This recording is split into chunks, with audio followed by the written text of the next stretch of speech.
From the Tanakh of Judaic tradition, God tells Jonah, "Go at once to Nineveh." And Jonah, good soul that he is, obedient servant and prophet for his God, straightway heads to Tarshish in fully the opposite direction. I don't know about you, but there are days, many these days, when you could ask me, "How are you feeling?" And on a day when I feel like I don't want to be where I am supposed to be, I might say to you, "I'm feeling a bit Tarshish today." Don't we all feel that way some days? I don't want to be here. Maybe for you it's a sunny Friday spent at school instead of the beach, or a Sunday service which happens a little too early in the morning. Or you're here but really thinking about someone you need to talk to at coffee hour, or maybe it's any given Monday at the office. Maybe it's a social engagement you've committed to that now feels more like a social obligation. Maybe it's just standing in the space, the journey of bad news ahead, of a long and arduous journey of the Spirit. How often do we start out for one destination headed toward an imagined goal, only to find the path itself leads us elsewhere, often where we never intended to be? Jonah's journey was not what he'd expected, nor what he'd hoped for. He sets out on shipboard for Tarshish, but his journey was thwarted. God sent a mighty storm, and when the sailors discover that Jonah is responsible for the wrath of nature itself, not surprisingly, they set him adrift in the sea, where he was then consumed by a giant fish.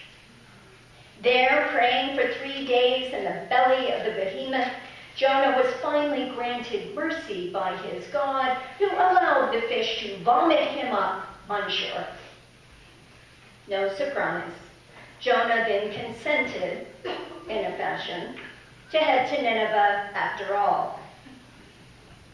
God had ordered Jonah to go to Nineveh to warn them that if they did not change their ways, they would be wiped off the face of the earth. Jonah felt the cause hopeless, that the people of Nineveh deserved their demise, that they weren't going to listen anyway. It was a waste of his time and energy, he thought. It was a waste of God's resources, he thought, and Jonah resented the assignment. Once forced toward Nineveh, Jonah served as a successful, if reluctant, prophet. The people of Nineveh changed their ways, and God's mercy spared the people of Nineveh. But Jonah was angry at this outcome. It doesn't seem fair to him. The book of Jonah ends with Jonah in suicidal despair. Jonah asks God, "Why do you care?" And God answered, as he does in his mysterious ways, with a question. But why shouldn't I?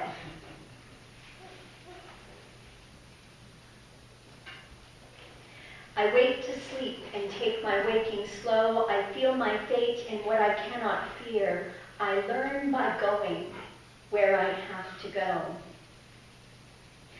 Those words, a verse from Theodore Retke's poem, "The Waking," have been a mantra for me all of my adult life. The poem has soothed me and encouraged me. I have at times recited it over and over again, even with each footfall, literal or figurative, as I have sometimes tiptoed and sometimes shoved my way down different paths that my journey has led me so far. The poem is a lesson in letting go. It is a lesson that I am not in control. It is a lesson to trust the process, even when I am led where I do not want to go. through bad news, bad luck, bad choices, or ill will.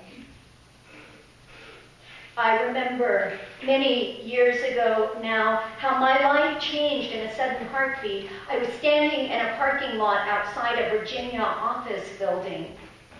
Standing there on a sunny and ordinary day, I first heard the diagnosis of an illness of a close family member. And I remember still today the feeling that I had then, the reeling back, the desperate knowledge all at once that my life, our lives, would never be the same again.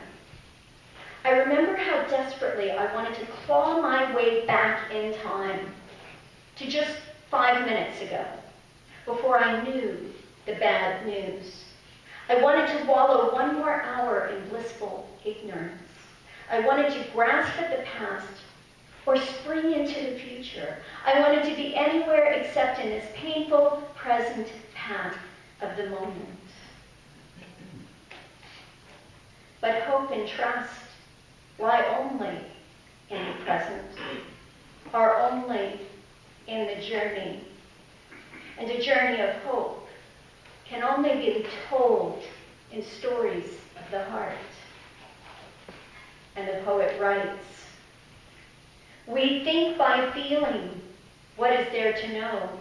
I hear my being dance from ear to ear. I wake to sleep and take my waking slow. Of those so close beside me, which are you? God bless the ground. I shall walk softly there and learn by going where I have to go."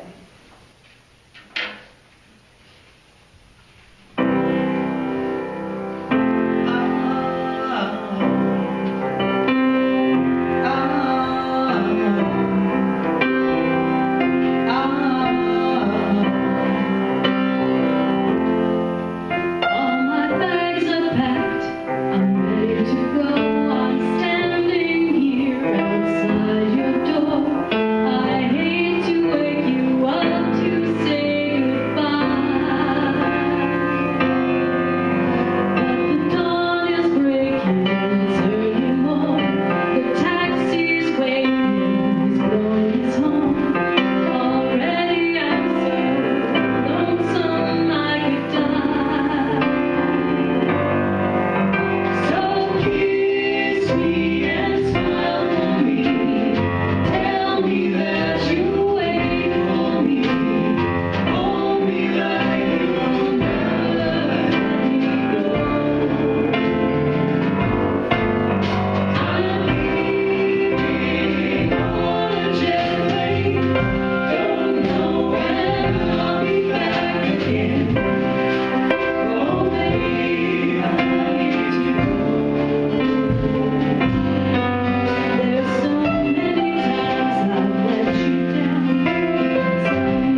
tried everything to get out of being conscripted to fight in the Trojan War. He wanted to stay with his family in his comfortable kingdom of Ithaca. Odysseus feigned madness, but his ruse was discovered, and off he went. 10 years of fighting the Trojan War, followed by 10 years of meandering adventures, trying to get home, trying to reach his destination. 20 years in the making, he finally returned home to restore order to his kingdom. Odysseus' road was 20 years in the making, adventures recounted in tales of his cleverness and his craftiness. This had not been his plan for his life, and yet it is the road that made him. Poets, though, have wondered ever since, what was Odysseus' life once he returned home to Ithaca? Did he relish every moment the more for his unexpected detour? Was his detour the tragedy or the salvation? Did Odysseus really have to be gone so long? Or did he have a choice? Once home in Ithaca, was he happy to be there, settled and still? The poet Constantine Cavafy advises that it is the journey, not the destination, that is the point. Keep Ithaca always in your mind. Arriving there is what has been ordained for you, but do not hurry the journey at all. Better if it lasts many years, and you dock an old man on the island, rich with all that you gained on the way, not expecting Ithaca to give you wealth. Ithaca gave you the beautiful journey. Without her, you would not have set out. She has nothing more to give you. And if you find her poor, Ithaca has not fooled you. Having become so wise with so much experience, you will have understood by then what these Ithacas mean. One summer, many years ago, I attended a class at Notre Dame University for teachers in continuing education called Faith, God, and the Meaning of Life. It was a 3-week course. There, I met a talented, charismatic chemistry teacher in his last years toward retirement. This elderly man carried with him at all times a list of 100 things he intended to do before he died. He had a bucket list before I'd ever heard of the term. His list included things to eat, places to visit, books to read, skills to master, and thrills to encounter. By the time I had met him, he had been working on his list at least 20 years. And so I asked him, how many items are left? And he said, well, 100, of course. Every time I cross one off the list, I add a new one. Light takes the tree, but who can tell us how? The lowly worm climbs up a winding stair. I wake to sleep, but take my waking slow.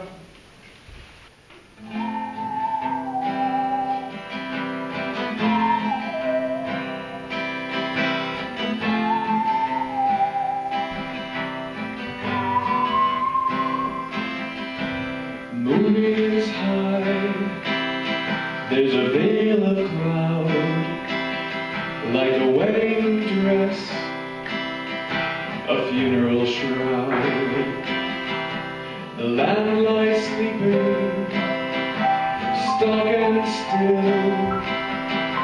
a chain of lights on the darkness darkened hills, and it's nearly midnight, and I'm nearly home, and I'm traveling down this road alone. Snow and shadow, moonlight, farmhouse window, warm and bright, promised shelter, winter winds, absolution for a passing sin. And it's nearly midnight, and I'm nearly home, and I'm traveling down this road alone, on a pilgrim journey through the night. The distant stars winter bright, in the darkened world of this road I'm on. You are the light, the coming dawn.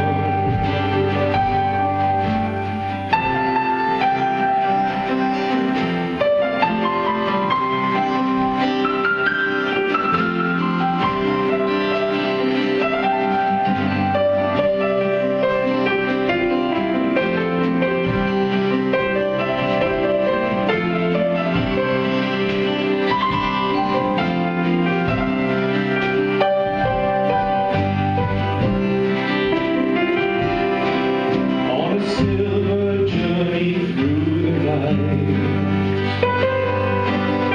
the distant stars winter bright,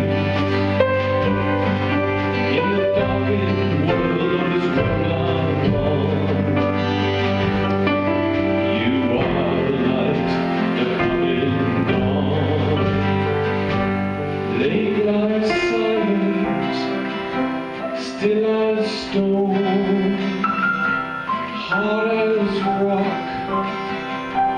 white as bone. The telephone poles stagger drunken home down the twisted roads of the great unknown. And it's nearly midnight, and I'm nearly home, and I'm traveling down this road alone. And it's nearly midnight, and I'm nearly home, and I'm traveling down this road alone.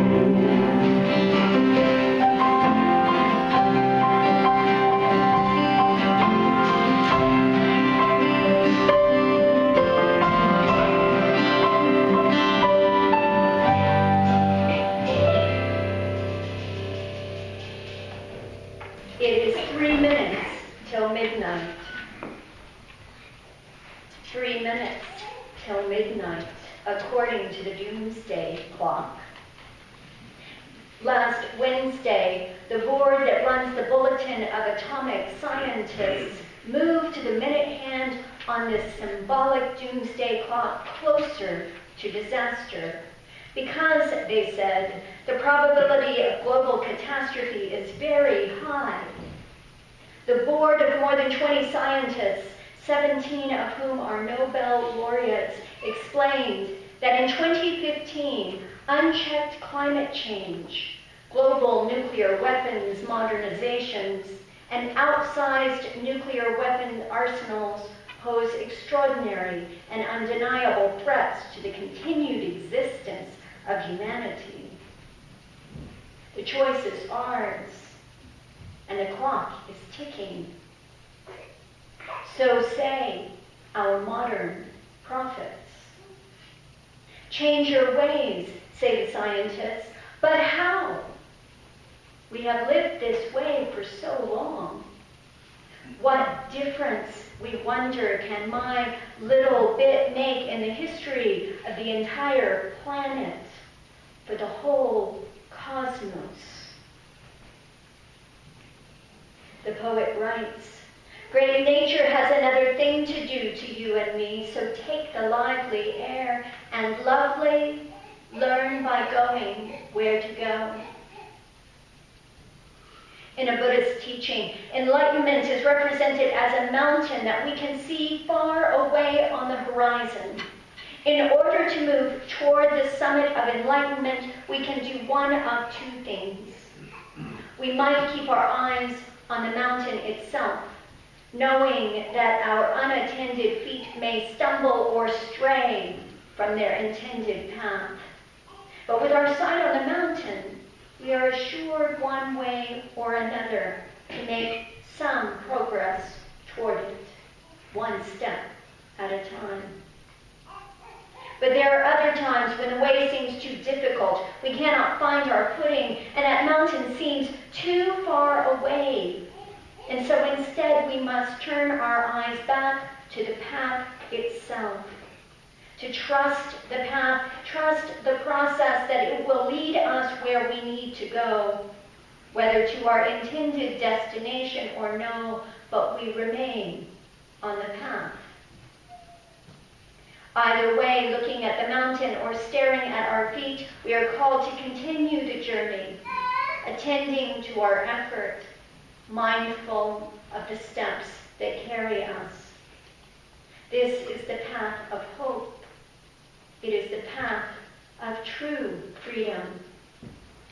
Every step along that journey toward those lofty goals makes a difference, and the difference adds up to hope. And the only way to ensure that the steps matter is to be present for the journey, trusting that our small efforts make a large cumulative difference. Our steps matter.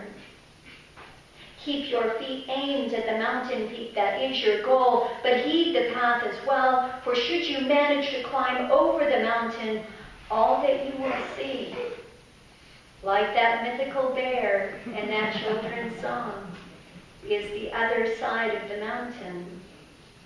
But you will also see from that vista the valley beyond, more peaks than you can fathom, an endless sky above, new frontiers, unexpected paths, crevice and cavern, treacherous paths, and easy meadows all await exploration. The way is endless, but along the way lies our life's meaning. And the poet writes, "This shaking keeps me steady, I should know. What falls away is always and is near. I wake to sleep and take my waking slow. I learn by going where I have to go." When I graduated from high school, I was given a trip to Europe. My mother, the perfectionist, had meticulously planned every inch of our 3-week tour for maximum efficiency of time, energy, and money. But this particular day had not gone well. A lost passport, forgotten keys, unexpected expenditures, carefully scheduled events canceled, late transportation. My mother and I sat on a train in Belgium, and my mother frantically searched the guidebooks and maps to determine whether or not we were on the right train to Brugge. The train pulled away from the station, and as she continued to search the maps for an answer, I scanned the passing scenery, watching through windows. I saw houses and roads and livestock and crosses. Field upon field of white crosses marked the graves of the war dead.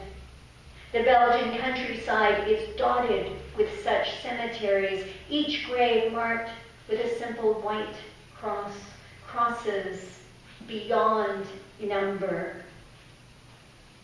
I couldn't help but interrupt my mother's work, and I finally said aloud, "Look!" The train surged through Belgium, and though the scene must have taken just a few seconds, in my memory, this march of crosses is interminable. Cross after cross admonishing us to ride the train. Just ride the train. Ride it while you can. Ride it where you may. The scene outside the window finally gave way to bucolic fields of livestock, and my mother closed her books. She folded her maps. She set them aside. So, I asked, are we on the right train? And she said, I don't know. I figure we're either on the way to Brugge or somewhere just as interesting.